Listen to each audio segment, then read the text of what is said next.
Iran की एक ऐसी महिला जो बन गई खौफनाक सीरियल किलर, फिर लेने लगी केवल बूढ़ी औरतों की जान, लूटने लगी उनकी गहने और पैसे।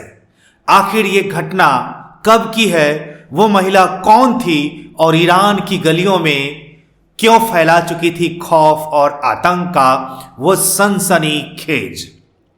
आखिर वो वजह क्या थी जिस कारण वो बन गई ईरान की सबसे भयानक लेडी किलर। आइए इन सारे सवालों को विस्तार से जानते हैं।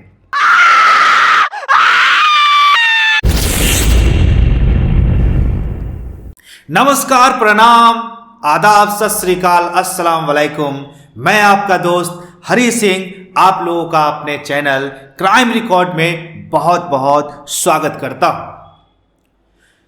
दोस्तों, वीडियो शुरू करने से पहले आप लोगों से विनम्र एवं भावपूर्ण विनती है कि आपको यदि हमारी क्राइम स्टोरी पसंद आती है तो हमारे वीडियो को लाइक करें, चैनल को सब्सक्राइब करके बेल आइकन को जरूर दबा दें एवं वीडियो को शेयर भी कर दें। दोस्तों, आपने दुनिया भर में कई सीरियल किलर्स के बारे में सुना होगा, परंतु आज आपको ऐसी महिला किलर के बारे में बताने जा रहे हैं जिसने अपने जुर्म से पूरे ईरान देश को आतंकित कर रखा था। यह ईरान की पहली महिला सीरियल किलर थी। दोस्तों, आखिर क्यों और कैसे इसने जुर्म की दुनिया में कदम रखा, इसके पीछे की सच्चाई क्या है, चलिए जानते हैं इस कहानी में। माहिन कादरी का जन्म 1977 ईस्वी में ईरान के काज़विन शहर में हुआ था। वह अपने माँ बाप के 8 बच्चों में तीसरे नंबर की संतान थी। आर्थिक तंगी और पारिवारिक परंपराओं के चलते माहिन की शिक्षा दीक्षा सिर्फ तीसरी क्लास तक सीमित रह गई। बेशक माहिन ज़्यादा पढ़ाई नहीं कर पाई, फिर भी वह तेज दिमाग की थी। वह अपने परिवार से बहुत प्यार करते थे। आगे चलकर उसके जीवन में कई मुश्किलें और चुनौतियां आई जिन्होंने उसे और भी ज़्यादा मजबूत बना दिया। सीमित संसाधनों के बावजूद माहिन ने अपने परिवार का ख्याल रखने के लिए हर वो मुमकिन कोशिश की। द गार्डियन न्यूज़पेपर के मुताबिक माहिन बचपन से ही क्राइम नॉवेल पढ़ने की शौकीन थी। वह अक्सर अगाथा क्रिस्टी की नॉवेल पढ़ा करती थी। अगाथा क्रिस्टी की किताबें अक्सर रहस्यमय हत्याओं और अनसुलझे अपराधों पर आधारित होती थी। ईरान में उस किताबों को कई लोग पढ़ा करते थे। लोगों को उनकी किताबें काफ़ी पसंद थी। अगाथा ने ईरान की कई बार यात्रा की थी। कई कहानियाँ उन्होंने ईरान पर भी लिखी थी, इसलिए उनकी कहानियाँ आज भी ईरान में पढ़ी जाती हैं। लेकिन अगाथा की कहानियाँ जहाँ कल्पनाओं को लेकर लिखी गई होती थी, उन्हें माहिन ने सच में अपना स्रोत बना लिया था।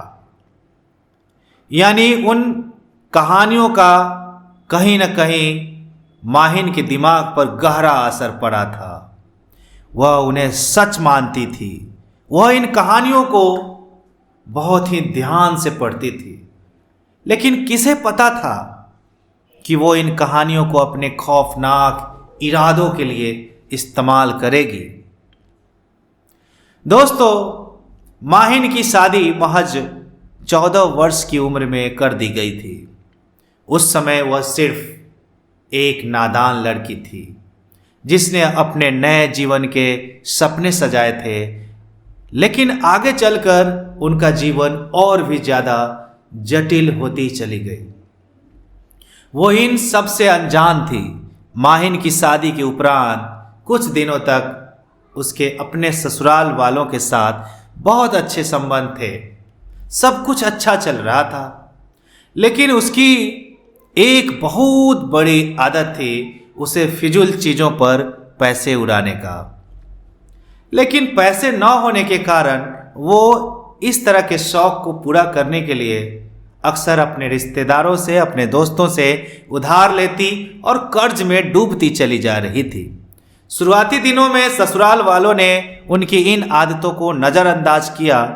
सोचा कि समय के साथ ये सब ठीक हो जाएगा, वो सुधर जाएगी, मगर ऐसा कुछ नहीं हुआ। माहिन की ये आदत दिन ब दिन बढ़ती जा रही थी। इस कारण माहिन के पति ने उसे सुधारने के लिए बेफजूल पैसा देने से इनकार कर दिया। इससे माहिन को गुस्सा तो बहुत आया, लेकिन वो चुप रही। जल्द ही वो एक बच्चे की मां भी बन गई। वो खुश थी, उसके पति भी खुश थे। 10 साल बाद माहिन को फिर एक और बेटी हुई। वो फिर से बहुत खुश हुई, लेकिन उसकी ये खुशियां ज़्यादा दिन तक टिक नहीं पाई। छोटी बेटी जब 1.5 साल की थी तो उसे गंभीर बीमारी हो गई। उससे वो शारीरिक रूप से कमज़ोर रहने लगी। इसका सदमा माहिन को भी लगा। वह दिन रात उसके इलाज के लिए पैसे जुटाती रही, कोशिश में लगी रही। गरीबी और बीमारी की जंग में माहिन अब अकेली पड़ गई थी। पति के पैसों से भी बेटी का इलाज नहीं हो पा रहा था। माहिन अब और ज़्यादा डिप्रेशन में रहने लगी। वो अपनी बेटी के लिए कुछ भी कर गुजरने के लिए तैयार थी, चाहे अपना जान क्यों न गंवाना पड़े। वो कुछ भी करने के लिए तैयार थी। उसने अपने रिश्तेदारों से पैसों की मदद मांगी, लेकिन सब उसकी पुरानी आदत की वजह से पैसा देने से इनकार कर दिए। बेशक इस बार वो सच में अपनी बेटी के लिए पैसे मांग रही थी, लेकिन रिश्तेदारों को लगा कि वे बेफजूल खर्च के लिए पैसे मांग रही है। किसी ने भी उसे या तो पैसे नहीं दिए या फिर कोई बहाना बना दिया। यहां तक कि माहिन की खुद की मां ने भी उसे पैसे देने से इनकार कर दिया। इन हालातों ने माहिन के अंदर ऐसी आग जगा दी जिससे उसका आने वाला जीवन खराब होने वाला था। उसका परिवार बिखरने वाला था। वह अपनी मां से बेइंतहा नफरत करने लगी थी। एक दिन जब वह अपने परिवार की, अपने घर की खिड़की से बाहर देख रही थी तो सामने उसकी नज़र सड़क पर जा रही एक बुजुर्ग महिला पर पड़ी। उस महिला के हाथ और गले में सोने की चूड़ियां और हार चमक रहा था। तभी माहिन के दिमाग में एक ख्याल आता है जिसने उसके जीवन की दिशा को पूरी तरह बदल दिया। उसने सोचा, मुझे अपनी गरीबी का हल खुद ही निकालना चाहिए। वह सोचकर उसने एक खौफनाक प्लान बनाया। बस फिर क्या था, प्लान के तहत माहिन एक बार इमाम जादे 4 अंबिया, ये जगह है, वहाँ पर वो उस जगह पर थी। वहाँ अक्सर बूढ़ी महिलाएं इबादत करने और सुकून पाने के मकसद से आती थी। माहिन ने देखा यहाँ कई महिलाएं अकेली आई थी। उन्होंने सोने के गहने पहन रखे थे। माहिन ने प्लान के तहत एक महिला को चुना। उसके पास गई और बोली, अम्मा, आपको देखकर मुझे मेरी माँ याद आ गई, जो कि अब इस दुनिया में नहीं रही। वो भी इसी तरह इबादत किया करती थी जैसे आप कर रही हैं। अगर आप बुरा ना माने तो क्या मैं आपको आपके घर तक छोड़ दूं? बुजुर्ग महिला भी उसकी बातों में आ गई। वो उसके साथ चलने को तैयार हो गई। माहिन ने बुजुर्ग महिला को अपने पीले रंग की रेनॉल्ट कार में बैठाया और फिर गाड़ी आगे बढ़ा दी। रास्ते में उसने बूढ़ी महिला को पीने के लिए जूस दिया, लेकिन उस जूस में माहिन ने पहले से ही नशीली दवा मिला रखी थी। बुजुर्ग महिला ने जैसे ही जूस पिया, उनके सर में चक्कर आने लगा। मौके का फ़ायदा उठाते हुए माहिन ने फिर वो कर डाला जिसका उसने प्लान बनाया था। उसने बूढ़ी महिला का अपने स्कार्फ से गला घोंटकर मार डाला। इसके बाद वो लाश को कार में लिए शहर के चक्कर काटती रही। इधर उधर शहर में चक्कर काटती रही। जब रात हुई तो उसने सुनसान जगह पर जाकर लाश को ठिकाना लगा दिया। उससे पहले उसने बूढ़ी महिला के सारे गहने निकालकर अपने पर्स में रख ली। माहिन के अंदर अब एक अजीब सी संतुष्टि थी, लेकिन उसके अंदर एक डर भी पैदा हुआ। बावजूद इसके वो यही नहीं रुकी, उसने एक और दिन इसी तरह अपना एक और शिकार चुना। वो सिर्फ बुजुर्ग महिलाओं को ही टारगेट करना शुरू कर दी, क्योंकि उन्हें वो आसानी से अपनी बातों में फंसा सकती थी। वो ऐसी जगहों पर जाती जहां उसे बुजुर्ग महिलाएं आसानी से मिल जाती। माहिन ने दूसरी बार फिर से एक अन्य महिला को उसी तरह अपना शिकार बनाया। इस तरह उसके अपराध का यह सिलसिला जारी रहा। उसने उस महिला को भी जूस पिलाया, फिर पहले केस की तरह उसे भी बेहोश किया और उसके भी गहना, उसके भी सोने लूट लिए। इस तरह उसका सिलसिला लगातार जारी रहा। अब हर हत्या के बाद माहिन को एक अजीब सी खुशी मिलने लगी। वो पहले केस में भी पकड़ी नहीं गई, उसके बाद वाले केस में भी पकड़ी नहीं गई, इसलिए उसके हौसले और भी ज़्यादा मजबूत हो चुके थे। उसे लगता था कि वो जो भी कुछ कर रही है वो सही है। लेकिन उधर जब यह बात पूरे शहर में फैल गई कि कोई बुजुर्ग महिलाओं की हत्या कर रहा है, तो लोग दहशत में आ गए। पुलिस भी जांच में जुट गई कि आखिर बुजुर्ग महिलाओं को इस तरह कौन शिकार बना रहा है। उधर माहिन लगातार अपने कांड को अंजाम देते जा रही थी। पुलिस को भी लगने लगा कि सभी मौत का पैटर्न एक ही जैसा है। उनके शरीर में जहरीली जूस पाया जा रहा है। पुलिस समझ गई कि हो न हो यह किसी सीरियल किलर का ही किया धरा है और उसे रोकना बहुत जरूरी है, नहीं तो शहर में लोगों के बीच इसी तरह दहशत बनी रहेगी और न जाने और कितने वृद्ध महिलाएं, कितने मासूम लोगों की जान वो सीरियल किलर लेता रहेगा। एक दिन माहिन ने अगले शिकार के लिए अपनी कार निकाली। इस बार उसने शहर के भीड़ भाड़ वाले इलाके का रुख किया। यहाँ शॉपिंग के लिए कई महिलाएं आती थी। उसने एक बुजुर्ग महिला को चुना जो बाजार में खरीदारी कर रही थी। माहिन ने बोला, माँ जी, आप इतना सामान कहाँ उठा के ले जा रही है? चलिए मैं आपको मदद कर देती हूँ। बुजुर्ग महिला उसकी बातों में आ गए। फिर वही सिलसिला दोबारा चल पड़ा। कार में माहिन ने बुजुर्ग महिला को नशीला जूस पीने को दिया, लेकिन इस बार कुछ अलग ही हुआ, जिसकी माहिन ने कभी कल्पना भी नहीं की होगी।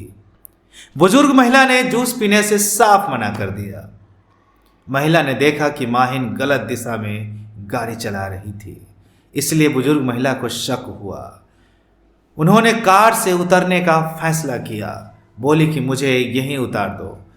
माहिन कुछ न कर सकी और महिला को उतार दिया, लेकिन महिला ने भी उन मौतों के बारे में सुन रखा था, इसलिए उन्होंने तुरंत इस घटना के बारे में पुलिस को बताया।